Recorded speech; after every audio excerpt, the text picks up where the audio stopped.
مبارک ہے اور فجر کی نماز کے بعد کی یہ ہماری یہ نشست ہے، مجلس ہے۔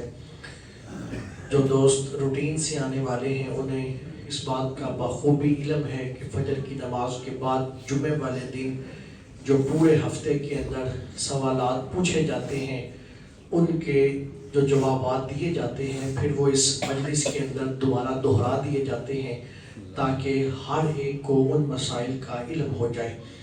تو اس مجلس کے اندر بھی ہر ایک کو اس بات کی اجازت ہوتی ہے کہ اگر کوئی اپنا سوال کرنا چاہے تو وہ اس محفل کے اندر بھی سوال کر سکتا ہے۔ تو یہ ایک عرصہ دراز سے یہ روٹین ہے، الحمدللہ آج کے دن تک یہ ڈیوٹی اور ذمہ داری نبھا رہا ہوں۔ تو آج بھی جمعۃ المبارک ہے، فجر کی نماز کے بعد کی نشست ہے۔ چند ایک سوال جو پوچھے گئے ہیں آپ بھی ان کا جواب سماعت فرما لیں۔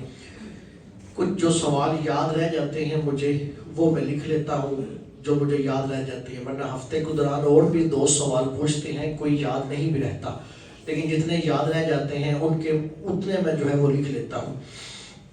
سب سے پہلا سوال پوچھا گیا تھا کہ آنکھ بنوانی ہے تو آگے رمضان شریف بھی شروع ہو رہا ہے، تو آنکھ بنوائیں یا پھر جو ہے وہ آنکھ بنوانے سے اگر روزے کے اوپر فرق نہیں پڑتا تو ہم روزہ رکھ لیں یا پھر چھوڑ دیں۔ سامعین محترم، آنکھ کے اندر جب دوا ڈالی جاتی ہے تو اس سے روزہ ٹوٹ جاتا ہے، اس لیے کہ آنکھ کے اندر جب دوا ڈالیں گے تو اس کا اثر حلق کے اندر محسوس ہوگا۔ جب دوا حلق میں پہنچ جائے تو اس کا مطلب یہ ہے کہ یہ روزہ ٹوٹ جاتا ہے۔ تو جس وقت آنکھ بنائی جاتی ہے تو وہ آنکھ جو ڈاکٹر ہیں وہ آپریٹ بھی اسی طرح ہی کرتے ہیں کہ وہ دوائی کا بہت زیادہ استعمال آنکھ کے اندر کرتے ہیں جس سے حلق کے اندر اس کا ذائقہ محسوس ہوتا ہے۔ تو لہٰذا اس صورت کے اندر انسان کا اگر روزہ ہو تو وہ روزہ ٹوٹ جاتا ہے۔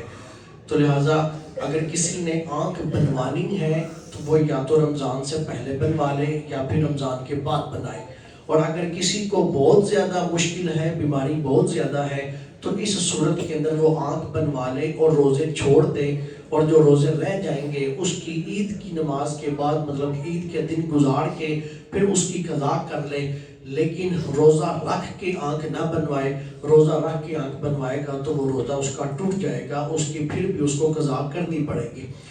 آنکھ کے اندر صرف اور صرف سرما ڈالنے کی اجازت ہے کہ آنکھ کے اندر سرما ڈالنا یہ کریم آقا علیہ السلام کی سنت مبارکہ ہے۔ روزے کی حالت کے اندر سرما لگانے کی اجازت ہے لیکن آنکھ کے اندر دوا ڈالنے کی اجازت نہیں ہے۔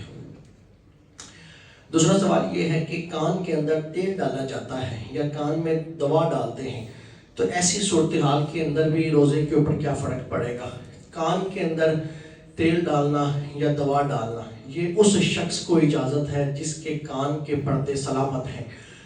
کان کا پردہ سلامت ہو تو تیل یا دوا آگے کی طرف سفر نہیں کرتی۔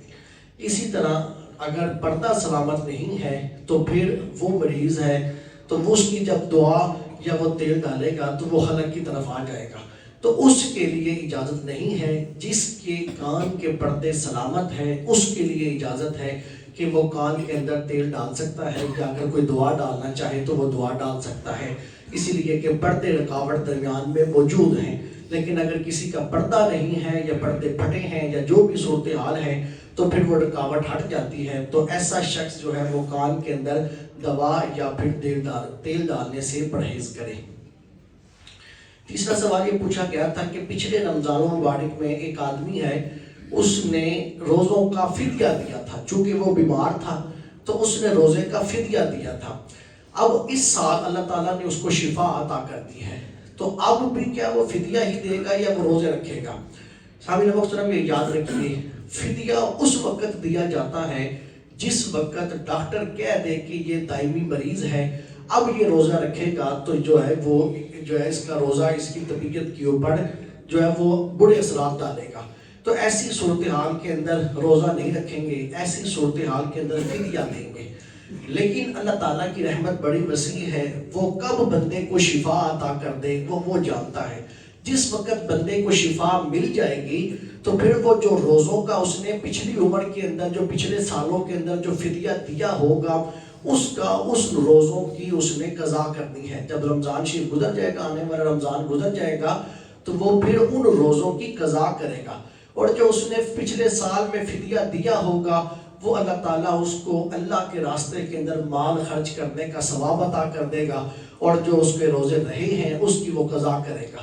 اور آئندہ جو وہ روزے رکھے گا، آئندہ جو رمضان شریف آئے گا وہ روزے ہی رکھے گا، روزوں کا فدیہ ادا نہیں کرے گا. روزوں کا فدیہ اسی وقت میں ہی ہے جس وقت دائمی کوئی مریض ہو گیا ہے، جس کو ڈاکٹر کہہ دے کہ یہ آپ دائمی مریض ہے، اس کے لیے روزوں کا فدیہ ہے، ورنہ روزہ ہی رکھا جائے گا. پچھلے سالوں میں بھی اگر اس نے کیا ہے تو وہ روزوں کی قضا کرے گا، اس کے علاوہ جو ہے وہ اس کی صورت نہیں ہے. اگر اس نے وہ فدیہ دے رکھا ہے تو وہ اللہ کے راستے کے اندر اس کو اللہ کے راستے میں مال خرچ کرنے کا ثواب مل جائے گا. چوتھا سوال یہ ہے کہ فدیہ ہے کیا؟ سامعین محترم، ابھی جو ہے نا وہ مکمل طور پہ میں نے صرف ایک ہی فتویٰ دیکھا ہے، ابھی 3-4 مزید دیکھ لیں گے تو پھر میں اگلے جمعے میں آپ کو پھر بتا دوں گا. لیکن جو میں نے دیکھا ہے وہ میں آپ کو بتا دیتا ہوں، اور میں آپ کو مقدار بتا دیتا ہوں. اس کے مطابق روزے کا فدیہ ہوگا. اگر گندم کے اعتبار سے دینا ہے تو 2 کلو گندم کا ریٹ نکال لیں. جو 2 کلو گندم کا ریٹ نکلے گا یہی روزے کا فدیہ ہے، اور یہ روزے کا بھی فدیہ ہے، اور یہ ایک آدمی کا صدقہ فطر بھی ہے، یہ فطرانہ بھی یہی ہے. اگر کسی کی استطاعت اس سے زیادہ ہے تو پھر وہ 4 کلو جو کے اعتبار سے بھی جو ہے وہ روزے کا فدیہ دے سکتا ہے، 4 کلو کھجور کے اعتبار سے بھی دے سکتا ہے، یا پھر 4 کلو کشمش کے اعتبار سے بھی وہ روزے کا فدیہ یا پھر صدقہ فطر ادا کر سکتا ہے.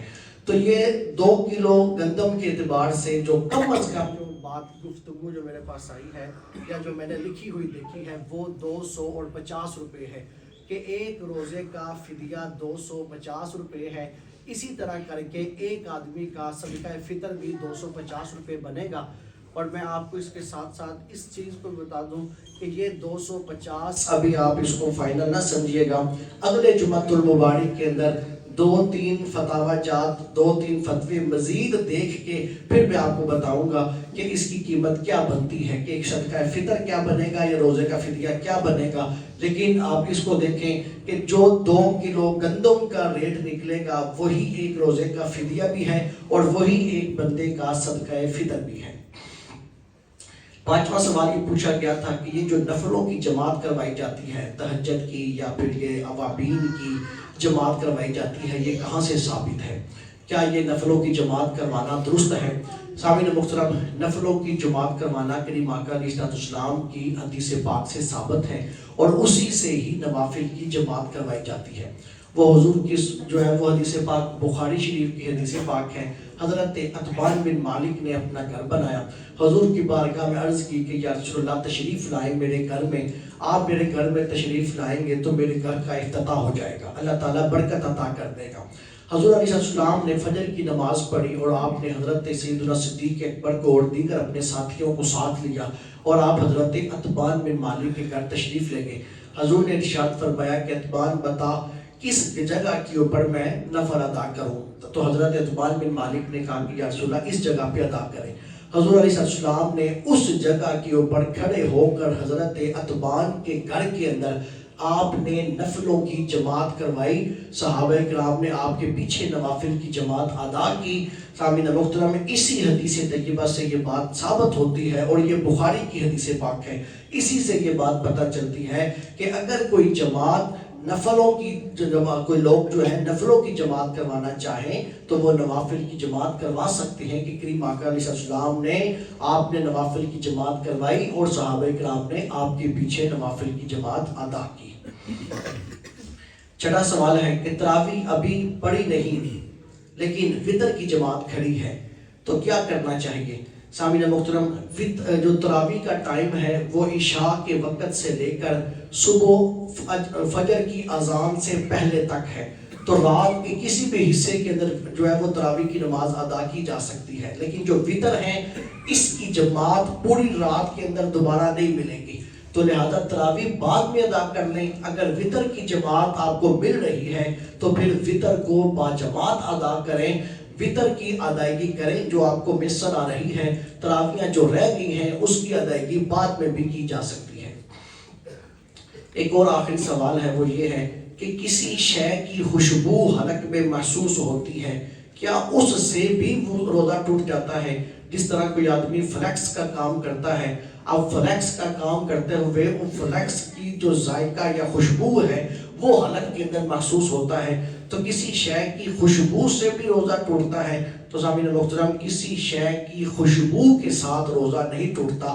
جس طرح یہ فلیکس ہے یا پھر یہ باہر دھند پڑی ہے، اس دھند کی بھی جو ہے نا وہ انسان حلق کے اندر محسوس کرتا ہے، ان چیزوں سے روزہ نہیں ٹوٹتا۔